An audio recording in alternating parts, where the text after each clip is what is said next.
सुप्रभात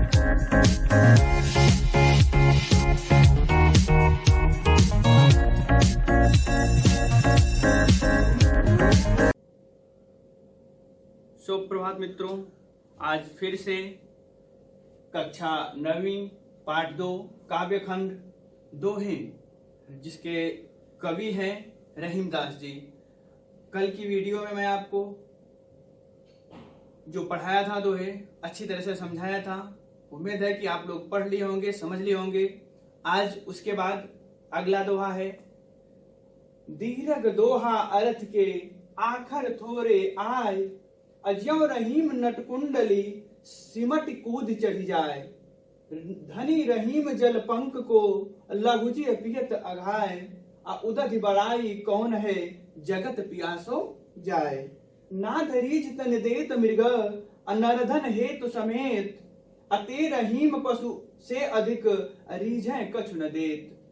बिगड़ी बात बने नहीं लाख करो किन कोय, रहीमन फाटे दूध को मथै न माखन होय। तो रहीमदास जी का अगला दोहा है। दीर्घ दोहा अर्थ के आखर थोरे आय। रहीमदास जी कहते हैं कि दीर्घ दोहा अर्थ के आखर थोरे आय। दीर्घ मतलब बड़ा, अर्थ मतलब अर्थ, आखर यानी अक्षर। रहीमदास जी कहते हैं कि जो दोहा होता है वह उसमें अक्षर कम होते हैं, लेकिन उसका जो अर्थ होता है उसमें बहुत ही मतलब उसका बहुत ही विस्तार होता है। यानी कम अक्षरों में उसमें जो है अधिक अर्थ छिपा होता है। उसी तरह से ज्यों रहीम नटकुंडली सिमट कूद चढ़ जाए। रहीमदास जी कहते हैं जिस तरह से नट यानी जो है कलाकार जो होता है अपने आप को, अपने शरीर को समेट कर एक जो है कुंडली से जो है अपने आप को उसमें से निकाल लेता है, उसी तरह से छोटे से दोहे में बहुत सारा जो है जो रहस्य छिपा होता है। अगला है। धनी रहीम जल पंक को लघुजी पियत अघाय, उदधि बड़ाई कौन है जगत पियासो जाए। रहीमदास जी कहते हैं कि धनी रहीम जल पंक को, पंक यानी कीचड़ का, लघुजी पियत अघाय, लघुजी मतलब छोटे जीव, पियत अघाय पी करके संतुष्ट होते हैं। रहीमदास जी कहते हैं कि जो तालाब का जल होता है, गंदा तालाब का जल होता है, यानी उससे अच्छा जो, क्योंकि तालाब का जल जो होता है उससे अनेक लोगों की जो है प्यास बुझ जाती है, लेकिन उदधि बड़ाई कौन है जगत पियासो जाए। यानी उदधि मतलब सागर, सागर के जल की कौन सी बड़ाई की जाए, जगत पियासो जाए। यानी सागर जो है जल का भंडार होता है, लेकिन उसके पास लोग रह करके भी जो है उसके जल से जो है अपनी प्यास को बुझा नहीं सकते हैं। तो इस तरह से रहीमदास जी कहते हैं कि इस सागर के जल से, इस सागर के जल से जो है जो तालाब का गंदा जल ही अच्छा है, जिससे लोगों की वह प्यास बुझा देता है। सागर के जल का भंडार होते हुए भी उसके पास लोग रह करके भी जो है प्यास अपनी बुझा नहीं पाते हैं। अगला है। नाद रीझ तन देत मृग नरधन हेतु समेत, अते रहीम पशु से अधिक रीझे कछु न देत। रहीमदास जी कहते हैं नाद रीझ तन देत मृग। नाद रीझ मतलब जो है संगीत की जो है, संगीत में रीझ मतलब प्रसन्न होकर के, मृग यानी हिरण, यानी संगीत में जो है प्रसन्न होकर के जो हिरण होता है अपने शरीर का भी शिकार कर देता है। नर धन हेत समेत। और कुछ मनुष्य भी ऐसे होते हैं जो प्रेम के वशीभूत में जो अपने तन मन धन को समर्पित कर देते हैं, लेकिन ते रहीम पशु से अधिक रीझे कछु न देत। रहीमदास जी कहते हैं कि वैसे मनुष्य जो प्रेम भी जो है पाकर के यदि किसी से प्रेम भी पाकर के उसको कुछ भी नहीं दे पाते हैं, वह जो कैसे होते हैं, वह पशु से भी जो है बदतर होते हैं। पशु से भी जो है वह गिरे हुए होते हैं। यानी जो करके किसी का प्रेम पाकर के भी उसको कुछ नहीं दे पाते हैं, वैसे मनुष्य जो है पशु से भी जो है बदतर होते हैं। बिगड़ी बात बने नहीं लाख करो किन कोय, रहीमन फाटे दूध को मथे न माखन हो। रहीमदास जी कहते हैं बिगड़ी बात बने नहीं। बिगड़ी मतलब बिगड़ जाना। किन कोई कितना भी प्रयास करे, रहीमन फाटे दूध को मथे न माखन हो, मतलब मत्ते जो, तो बिगड़ी बात बने नहीं, लाख करो किन कोई। रहीमदास जी कहते हैं कि एक बार यदि व्यवहार में दरार पड़ जाता है, किसी के व्यवहार में यदि कोई बात जो है बिगड़ जाती है और उसके व्यवहार में जो है दरार पड़ जाती है, तो वह जल्दी बनती नहीं है। यानी एक बार जो है किसी से जो है विवाद हो जाता है या अपने लोगों से झगड़ा हो जाता है, तो उसके बीच में जो दरार पड़ जाती है, तो वह दरार फिर जो है पहले जैसे नहीं होती है। यानी चाहे हम कितना भी प्रयास कर लें, लेकिन वह पहले जैसे प्रेम नहीं होता है।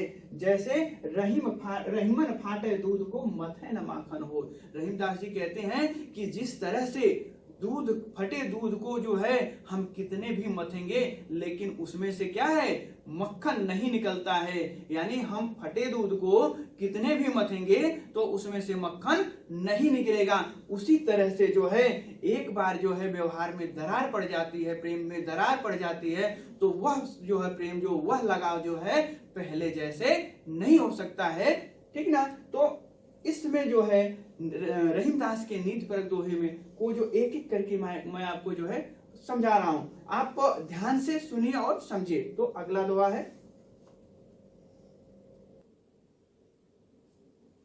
अगला दोहा है, रहीमन देखी बड़ेन को लघु न दीजिए डार, जहां काम आवे सोई कहां करे तरवार।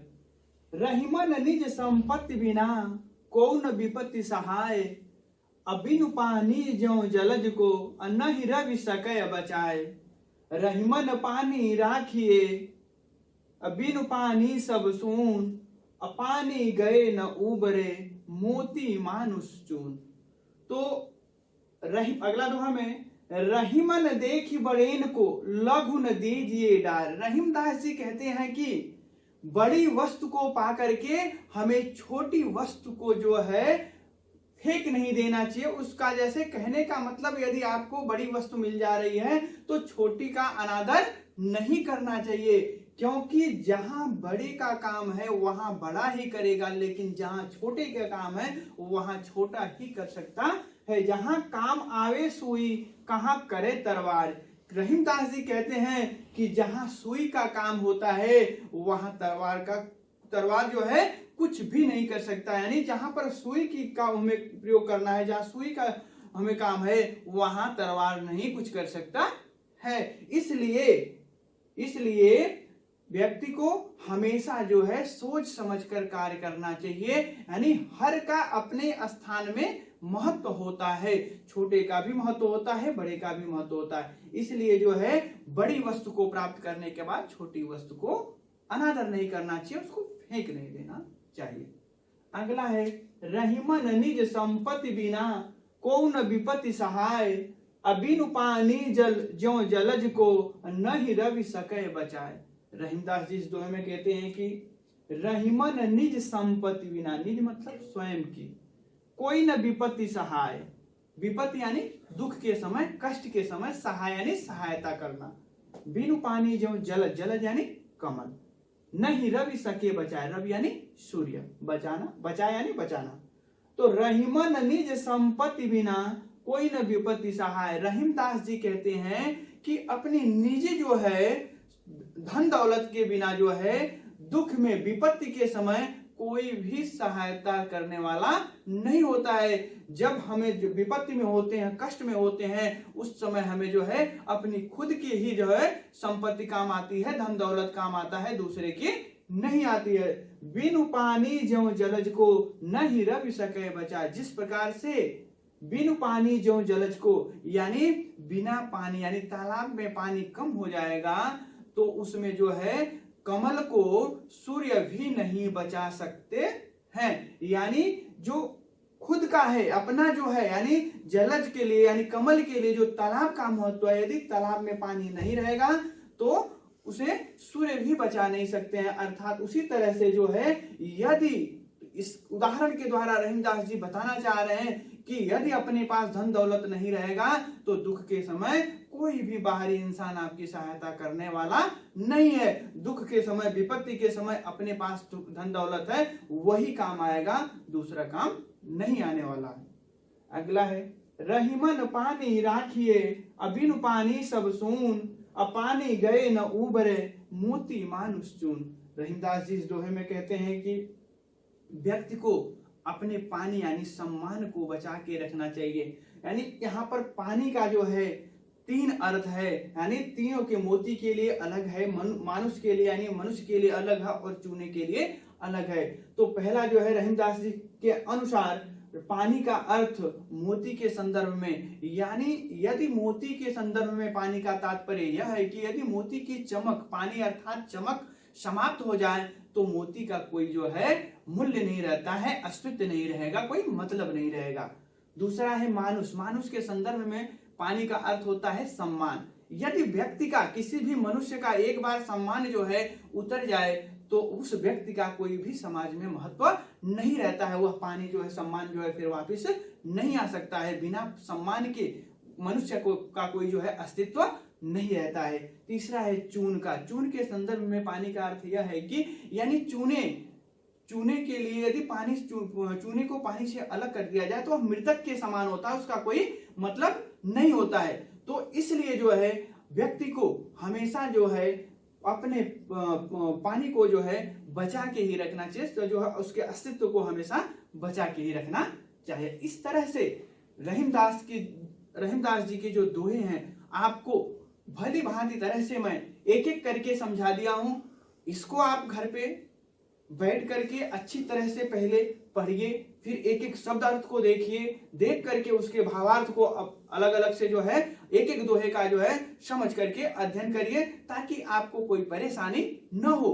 किसी भी दोहे में आपको किसी भी तरह की परेशानी होती है, नहीं समझ में आता है, तो वह जो आप व्हाट्सएप के जरिए आप उसका निराकरण कर सकते हैं। और पाठ का भावार्थ जो है समझने के बाद आप खाली समय में बैठ करके जो प्रश्न अभ्यास है वह आपके पास रफ बुक है पिछले साल की, उस पर बैठ करके जो है एक एक का जो है समझ करके आप अध्ययन करिए। जहां पर कोई समझ में ना आए वह आप जो है व्हाट्सएप के जरिए मुझसे संपर्क कर सकते हैं और उसका निराकरण कर सकते हैं।